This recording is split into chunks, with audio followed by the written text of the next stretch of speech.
And there have been calls for the sacking of the Minister of Humanitarian Affairs, Disaster Management and Social Development, Sadiya Farouq, as reactions continue to trail her comments on the flawed situation in Bayelsa State. The presidency had on Wednesday described as inappropriate in this climate the call for the minister's resignation. We have more details in this report.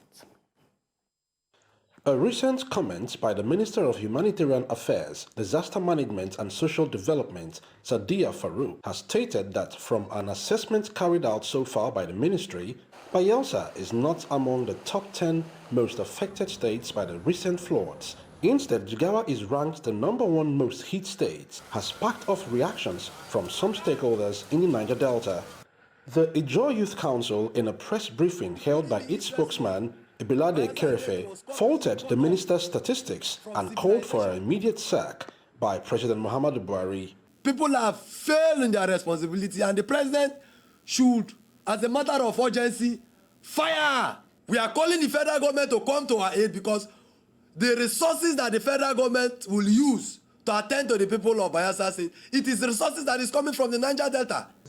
Some key players, including the president of the Ijaw National Congress, as well as the chairman of the Traditional Rulers Council, also lend their voice on the matter. We find that statement very unfortunate, not only unfortunate for Ijaw Nation, but unfortunate for the country, that we appoint somebody who has minimum knowledge of civil education. Thank God the United Nations and other credible international agencies have done their assessment, and we all know Bayelsa State is most affected.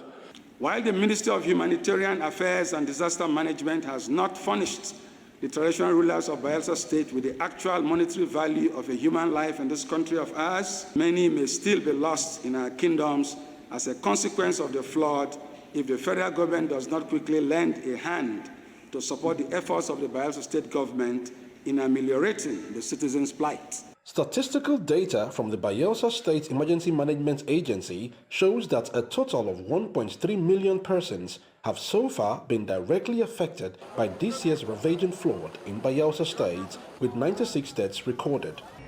The federal government has been urged to focus more on the restoration of broken infrastructures as well as the reintegration of displaced persons as states affected are counting their losses while looking forward to the process of rebuilding.